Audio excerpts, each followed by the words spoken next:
R.T. Rybak is the former mayor of Minneapolis, joining us this morning in the city. Sir, thank you very much for being on the program with me. Good morning, and those of us in Minneapolis and Minnesota love our Canadian neighbors. Well, thank you. We love you guys as well, and I'm curious what your reaction is to Donald Trump announcing that his border czar is now going to be going to the city, especially since local and state officials have been so clear that they want less of the federal government to be involved, and they're on the ground in Minneapolis. What do you think of this latest announcement that Homan is going there? I have stopped beginning and ending my day with the latest tweet from Donald Trump. I think we know the fact. We know that he'll send another person here who will possibly witness something that happens, who will then spread misinformation about it. The people of Minneapolis and of Minnesota are deeply resolved right now. We have been attacked by our own government. We're a city that has a military force that they sent in that's unidentified and incredibly brutal. And the citizens and the residents of this community have responded by getting extremely organized. And we are tough Minnesotans, and we will not give in to somebody who's trying to steal our democracy and who is actually killing the people of this city. But when you have the current mayor and also the governor telling the federal agents to leave the city, for ICE to leave the city, and now they're even calling in the National Guard to help try to cool things down. Do you see this move by Trump to send Homan, his border czar, there into the city as an escalation? You know, I think part of the problem with this dynamic is that we're constantly following what Donald Trump says or does or that. The fact of the matter is there are folks on the ground here who are trying to do destruction, and he doesn't listen to others. So the fact of the matter is we have to take this into our own hands, and we have to recognize that democracy is not a spectator sport. So this morning, as kids are going to school, there are parents standing outside those schools to protect the students, picking up the teachers and driving them to school. They're delivering meals to families that are afraid to leave the house.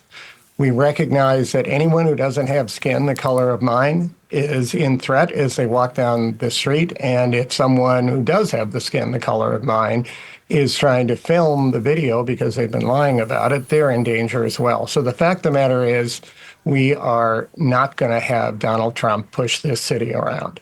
And I think that's something that we've resolved to. It's incredibly difficult, but we've had phenomenal support from around the country and the world that recognizes that Minneapolis is at the point right now that says, are we going to be a country that believes in democracy and the rule of law and believes that everyone belongs? Or are we going to be a dictatorship where someone from Washington tries to use the military against us? That happened with King George in Boston at the Tea Party, and it didn't end well. And this won't end well for Donald Trump either. Well, and when we hear federal officials calling so quickly the two people who have been killed in both of these cases domestic terrorists, and then also alleging that Preddy in particular was brandishing a weapon, is what we heard from federal officials there. And then obviously when you see the video, you see a much different story. How does that play out there in the city when people are seeing videos that do not match what they're hearing from federal officials?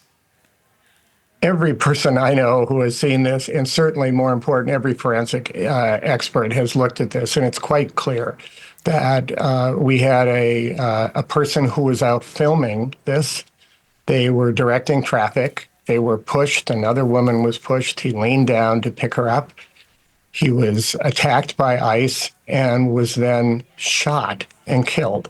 That's what our eyes tell us. We don't need to listen to what Donald Trump tells us, and he and the people from his administration have been lying about what's going on.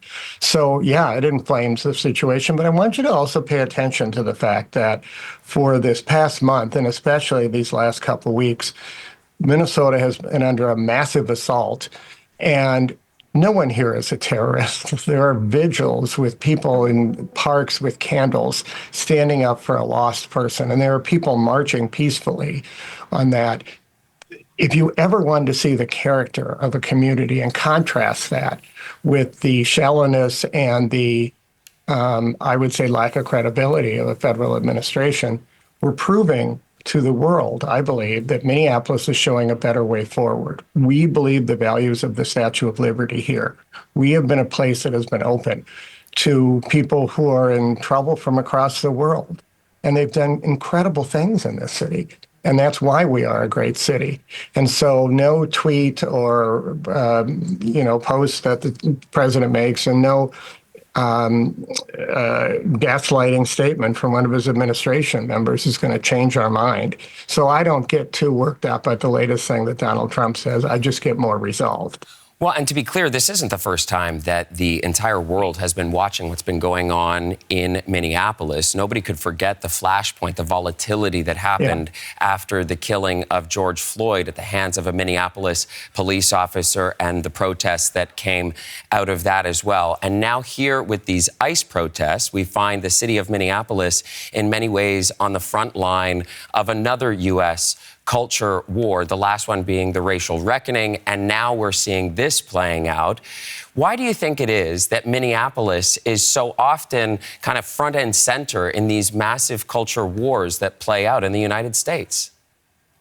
I don't know if it's there are two incidents that happened here, and they are similar in their global reach, and they are vastly different. In the case of George Floyd's murder, this came as a shock out of the blue. There was no preparation for it, and it was a war within ourselves. And it was the rightful racial reckoning that needed to take place, as well as looking at policing. That was people in Minneapolis wrestling with each other. This is very different. This is something that we saw coming, that a lot of people did deep investments of time and money and energy into creating incredible networks at a community level and training people on how to show up on this, putting people on signal chats together.